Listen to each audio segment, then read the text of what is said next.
Upang makamit ang buhay na walang kamatayan, pinadukot ni Augustus Mori si Ana. Pinasya naman ni Rekka at ng kanyang mga kasama na iligtas ang dalaga. Samantalang si Dylan ay naiwan upang harapin si Lorcan. Si Rekka naman ang lumaban kay Gideon at natalo niya to. Tumuloy silang lahat sa itaas, subalit hindi nila alam na ang pinakamatindi nilang kalaban ang nakaabang sa kanilang daraanan. Flame Kurenai, ang awit ng kamatayan.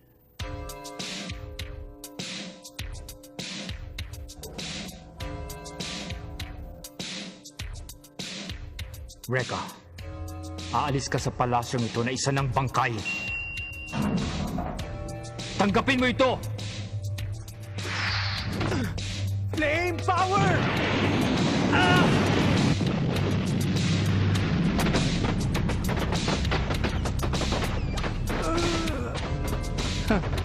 Mahina ka pa rin. Tumigil ka! Hindi ako patatalo sa isang katulad mo! Ngayon, tingnan natin ang lakas mo! Yeah!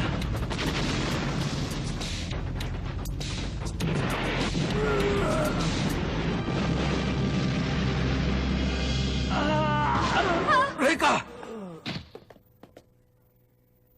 Nararamdaman ko pa rin ang aking galing.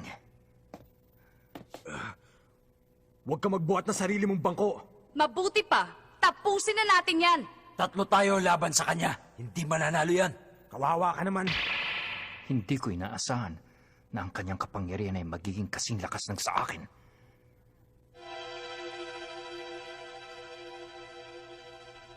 Balik mo na si Ana.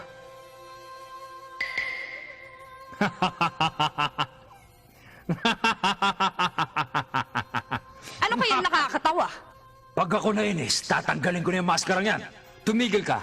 Ikaw ang makinig sa akin ngayon. Naalala mo pa ba kung saan mo nakuha ang sugat mo? Sa iyong pisngi. Matagal na panahon na rin na mangyari yan. Ano bang pinagsasabi ng matagal na panahon na? Unti-unti, pinapakita na niya sa amin ang tunay niyang katauhan. Rekka, hindi tayo bahagi ng kasalukuyang panahon.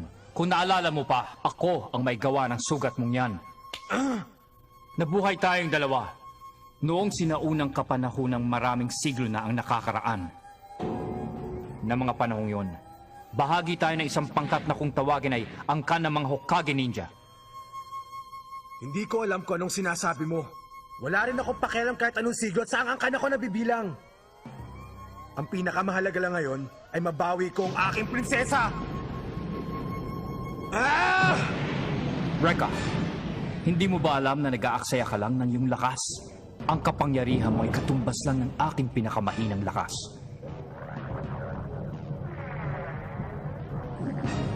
Ngayon, magiging abo ka na!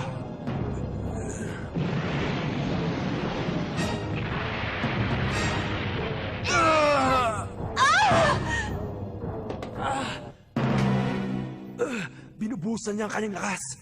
Binubuhos? Nagpapatawa ka ba? Sa tingin mo ba, Rekka, binubuhos ko na ang aking buong lakas? Hindi ko kailangan gawin yung para lang mapantayan ang iyong kahusayan. Napakababa naman pala ng tingin mo sa aking kapangyarihan. Kailanman ay hindi magpapantay ang ating lakas. Ito ang tunay kong kapangyarihan.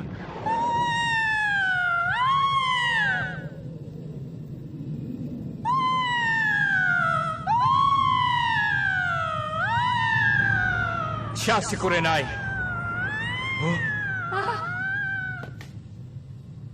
Kurenai?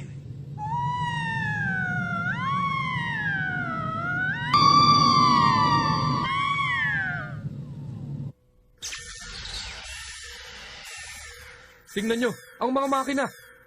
May nagpapakawala ng pambihirang lakas sa loob ng palasyo. Ano bang pinagagagawa ni Master Kuray?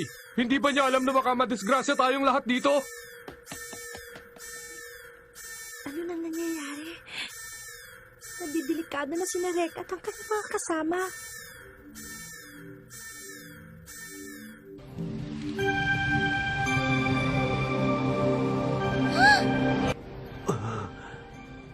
Nakakakilabot. Pero ang ganda. Ang kanyang apoy, merong buhay. Ang tunay na kapangyarihan ng isang Hokage ninja Lion the Madogus. Its true power is fire. ay hindi nakasalalay sa kanyang kakayahang makalikha ng apoy. Dahil ang enerhiya na dumadaloy sa katawan ng isang kasapi sa angkan ay sapat na upang makalikha nito, hindi na rin kailangan pang gumamit ng mahiwagang sandata para dito. Ang kakayahan na yan ay likas na namamana ng sinumang may dugo ng angkan ng Hokage. Ang tunay na kapangyarihan ng isang Hokage ninja ay nakasalalay sa pagpapalawak ng likas na kapangyarihang ito upang magamit sa kahit na anong paraan na iyong naisin. Bibihira lamang ang may taglay nito at isa na ako sa mga yon. Iba-iba rin ang kulay ng apoy na naglalarawan sa nilalaman ng iyong puso at kalooban. Maitim na apoy at taglay ko ang kanyang kapangyarihan. Meron ding pulang apoy, mayroong asul na apoy na tapat ka sa pinakamahinang uri. Kurenai, ipakita mo sa kanila ang bangis ng iyong kapangyarihan. Power. Show them all your wings of fire.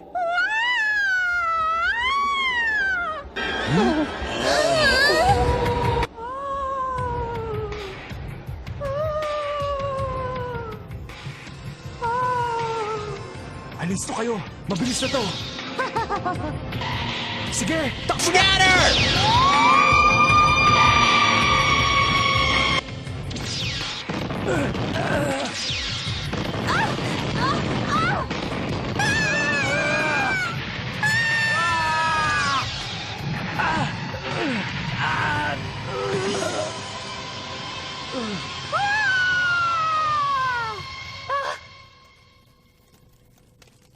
Tagilid tayo. Hindi bata sa labanan. Lagot ka sa akin. Antayin mo ako makahanap ng tubig, kundi tapos ka! Kuya, anong mangyayari sa atin ngayon? Mamamatay na tayo! Makikita mo. Parang laruan lang ng bata ang kapangyarihan mo kung ikukumpara sa akin.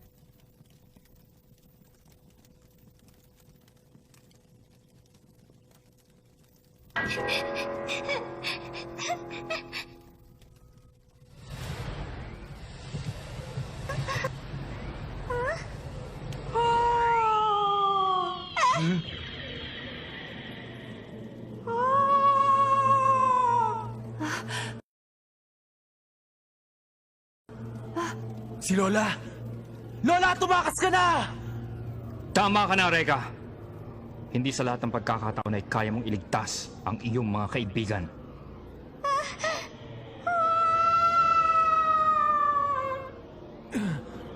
Lola, lumapit ka sa akin.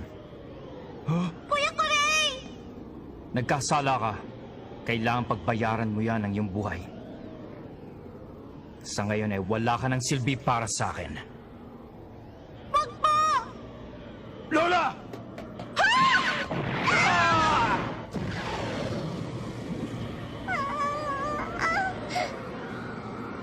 Ngayon na. Lola! Tama na!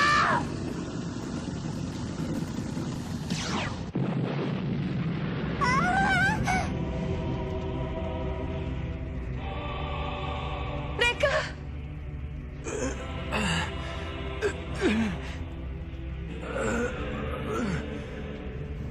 Hindi ako makapapayag na saktan mo kahit na sino man sa mga kaibigan ko! Huwag mo silang idamay dahil tayong dalawa magkalaban! Tuwag kang talaga! Pati bata pinapatulan mo na ngayon! Alam mong hindi mo ako matatalo! Mas malakas ako kesa sa'yo dahil may mga kaibigan ako nagbibigay ng suporta sa akin! Ibahin mo ako, Kuray! Kahit buhay ko pa maging kapalit, gagawin ko mailigtas ko lamang sila! At kapag nangyari yon, isasama kita sa hukay para hindi ka na makapaminsala pa!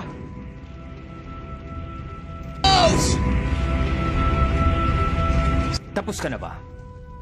Kurenai, dalhin mo sa kanyang hukay ang makatang yan.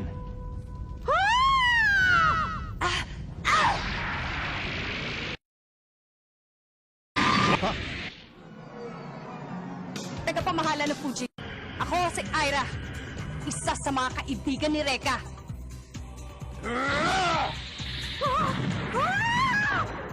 Ang lakas ko ang aking kapangyarihan! Tawagin mo na lang ako sa pangalan Max!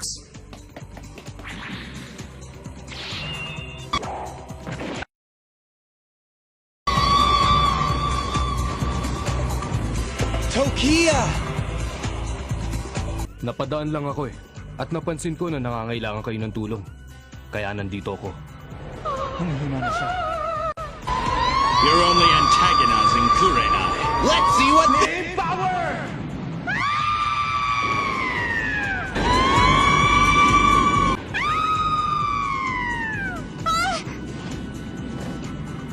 Tawagin mo na lang ako Flame Master. Ako si Reka Hanabishi. Laban na!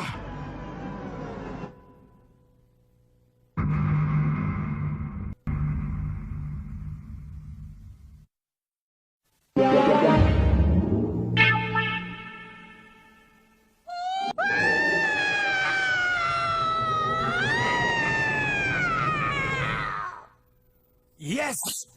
Nagawa natin, Reka!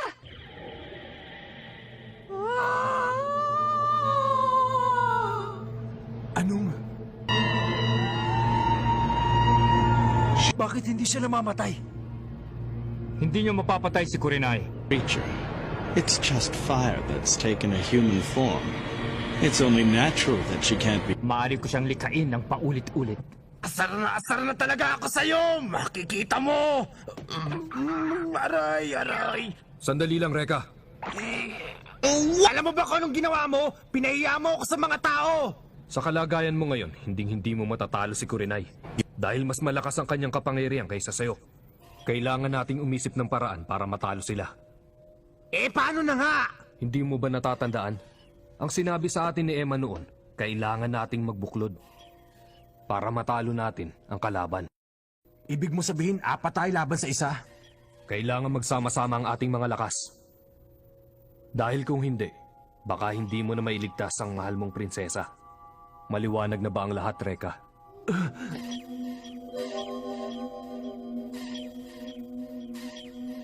Payag na ako. Ngayon, kahit paano ay may pag-asa na tayo na manalo laban sa kanilang malakas na puwersa. Ano pang hinihintay nyo? Tapusin na natin ang alalay ni Kurei! Atakihin natin ng sabay-sabay si Kurenai! Hindi si Kurenai ang dapat nating tapusin, kung hindi si Kurei. Tayo na! Laban! Na naman, wala talagang kadala-dala. Sa bagay para lamang akong naglalaro nito. Kurenai, sugurin mo ang pinakamalakas sa kanilang apat. Ngayon din! Kung ganun, si Reka pala ang pinakamalakas sa kanilang apat. Naririndi na ang tenga ko sa'yo, ha?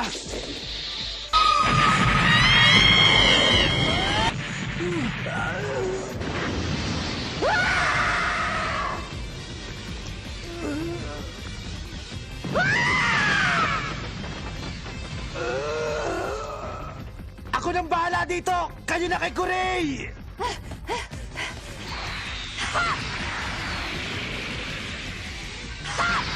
Ikaw pala ang gumagamit ng kapangyarihan ng hangin.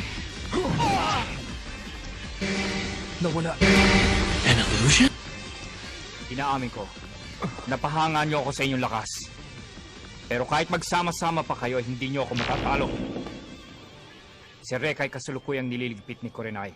At kapag wala na siya, lalong hindi kayo mananalo pa sa akin. Tumigil ka!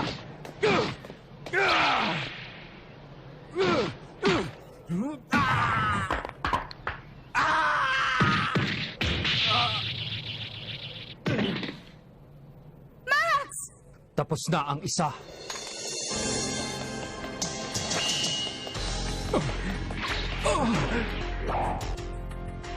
Nagkamali ako. Ikalawa.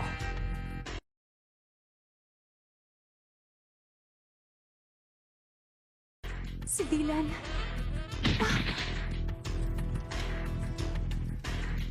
Reka! Habang nababawasan kayo ay nababawasan din ang inyong pag-asa. Wala kayong laban sa akin.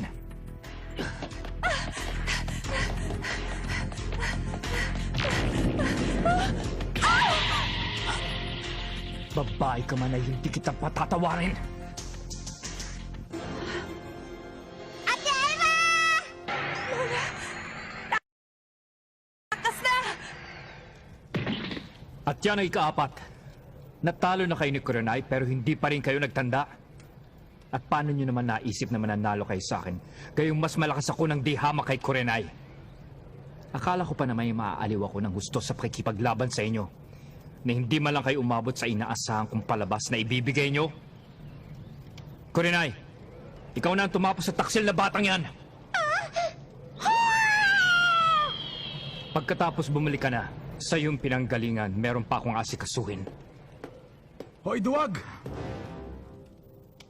Sandali lang. Hindi pa tapos ang laban na to. Magbabayad ka. Umanda ka ngayon. Imposible yan. Ni hindi man lang nasunog ni Kurenai ang kahit na anong bahagi ng kanyang katawan. Hindi kayang kainin ng apoy ang isa pang apoy. Sino yan? How can it be? Kung sa iyong palagayan mas malakas ang iyong kapangyarihan kay Reka, ay mabuti pa'y mag-isip-isip ka muna. James. Ang boses na yun. Oo, ako nga't wala ng iba. Kanina ko pa pinanonood ang laban na ito. Napansin kong mas yumabang ka pa. Andyan ka pala. Magandang araw sa iyo, Kore. Kakehoshi. Naku naman, Emma. Ngayon ka pa nagpakita, matatalo na kami. Tamang hinala ko na lumakas pa si Kore. That's Kurenai, the flame. Even in the past, only a few could produce a fire that powerful. Silang dalawa ang dapat mong pakaingatan. Mahirap talunin. Hindi pa rin ako natatakot harapin sila. Sandali lang. Huwag mo akong pakialaman. Mapapaliwala lahat ang pinaghirapan mo. Kung pipilitin mo makipaglaban ngayon sa kanila, isasakripisyo mo pa rin bang buhay mo kahit na alam mong wala ng pag-asa? Ha? Itutuloy pa rin niya. Emma, ikaw nang bahala sa kanilang lahat. Lalo na sa aking prinsesa. Ngayon, ituloy na natin ang laban! Katulad siya. Katulad siya ng kanyang ama. Lumalaban pa rin kahit wala ng pag-asa. Reka! Alisin mo ang gasa sa iyong braso! Ha? Ang gasa sa aking braso? Pero bakit? Para pakawalan ang kapangyarihan mo. Pakawalan? Ang gasa na yan o armband ang nagkukulong sa iyong kaloob-loobang kapangyarihan. Napakalakas na kapangyarihan. Isang hindi kapani-paniwalang uri ng kapangyarihan. Ito ay lubhang mapanganib para sa iyo at kung hindi ka mag-iingat, maaari kang tupukin ang sarili mong apoy. Subalit hindi ko pwedeng ipagkait ang tunay mong lakas. Ikaw lamang ang makapagpapatunay ng iyong kapangyarihan. Ngayon pa lang ay pinaalahanan na kita, Reka. Ihanda mo ang iyong sarili.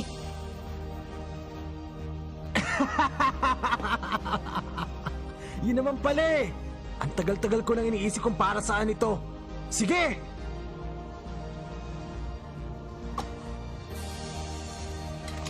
Reka, sabihin mo nga, saan mo ba napulot yan? Ang tatay naman makakalimutin!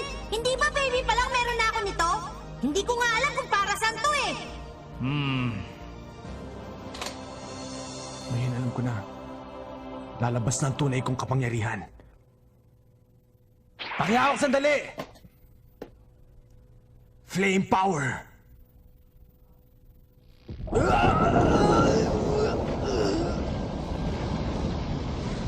Ibang klase kapangyarihan! Ang nararamdaman ko sa aking kamay! Ngayon lang ako nakakita ng ganito. Kakaiba siya.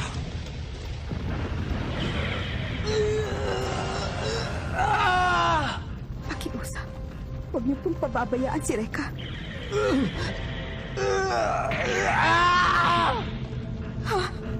Kuya Reka!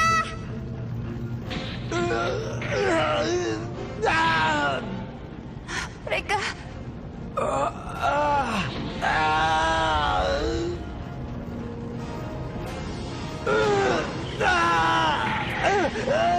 Napakasakit! Dumating na ang pinagmula ng kapangyarihan ni Reka.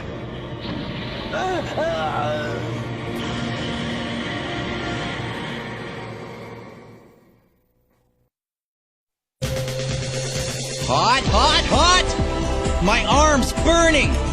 Before I can get to Kure, I'll be burned to a crisp! But this is the power that I was born with, so I should be able to control it.